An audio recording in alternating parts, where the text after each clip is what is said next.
السلام علیکم۔ اللہ کے آخری نبی حضرت محمد کے پیارے امتیوں، اسلامک ورلڈ ایک بار پھر سے آپ کی خدمت میں اسلام کے عبرت ناک واقعے لے کر حاضر ہے۔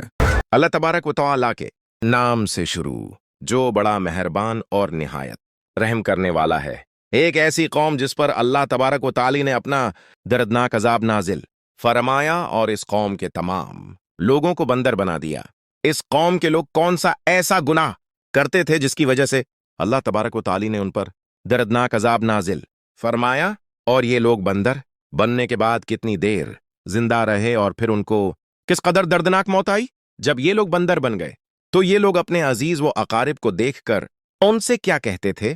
اور کیا آج کے دور میں پائے جانے والے بندر اسی قوم کی نسل میں سے ہیں؟ ان تمام سوالات کے جوابات قرآن و حدیث کی روشنی میں آج کے اس ویڈیو میں ہم آپ کو بتائیں گے، لہذا آپ سے گزارش ہے کہ ہماری اس ویڈیو کو آخر تک ضرور دیکھیے گا۔ انسانوں کے بندر بننے کی ابتدا حضرت داؤد علیہ السلام کے دور سے ہوئی۔ اس واقعے کا پس منظر کچھ یوں ہے۔ حضرت داؤد علیہ السلام اور ان کی قوم سمندر کے کنارے ایلا نامی مقام میں رہتے تھے اور ان کی تعداد 70,000 کے قریب تھی۔ یہ قوم بڑی ہی خوشحال تھی اور اللہ تعالی کی فرما بردار قوم تھی۔ اس قوم کو اللہ تعالی نے بے شمار نعمتوں سے نوازا تھا۔ ہر طرف سرسبز و شاداب باغات اور ہریالی ہی ہریالی تھی اور اللہ تعالی کی بے پناہ کرم نوازی تھی۔ یہ لوگ اپنی اس زندگی میں بہت ہی خوش تھے۔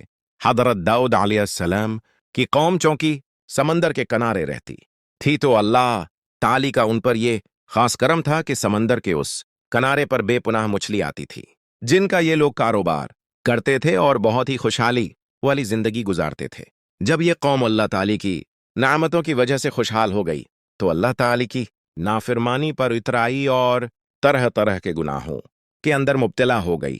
پھر ایک دن اللہ تعالی نے اس قوم کا امتحان لینے کا ارادہ کیا اور حضرت داؤد علیہ السلام کو وحی بھیجی کہ اپنی قوم سے کہہ دیں کہ وہ سنیچر کے دن یعنی ہفتے والے دن مچھلی کا شکار کرنا بند کر دیں۔ اس طرح اللہ تعالی نے حضرت داؤد علیہ السلام کی قوم پر ہفتے والے دن مچھلیوں کا شکار حرام فرما دیا، اور پھر یہاں سے اس قوم کی بربادی شروع ہو گئی۔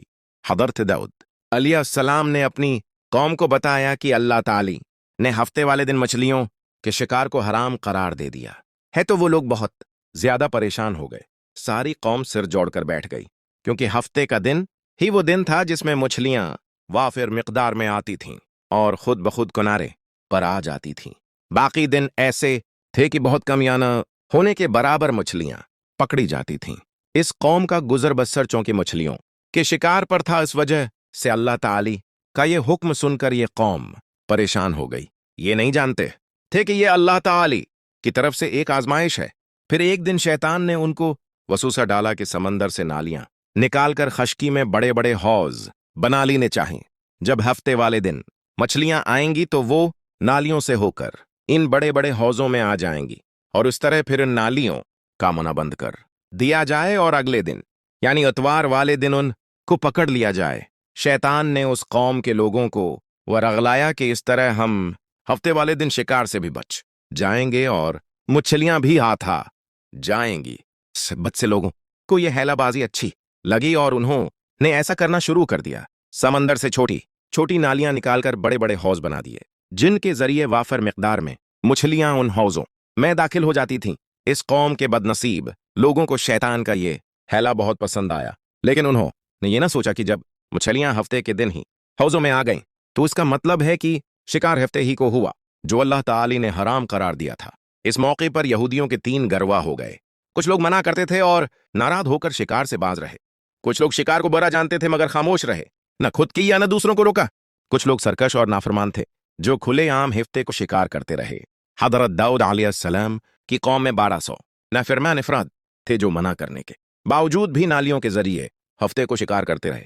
حضرت داؤد علیہ السلام نے انہیں اللہ کے عذاب سے ڈرایا مگر وہ باز نہ آئے۔ تب لوگوں نے اپنے اور نافرمانوں کے درمیان ایک دیوار کھڑی کر دی۔ پھر ایک دن حضرت داؤد علیہ السلام نے غضبناک ہو کر ان پر لعنت فرمائی۔ اس کا اثر یہ ہوا کہ ایک دن خطا کاروں میں سے کوئی بھی اپنے گھر سے باہر نہ نکلا۔ لوگ دیوار پر چڑھے تو دیکھا کہ وہ سب کے سب بندر بن چکے تھے۔ یہ بندر اپنے رشتہ داروں کو پہچانتے تھے، ان کے کپڑوں کو سونگتے تھے، زار و قطار روتے تھے مگر بول نہیں سکتے تھے۔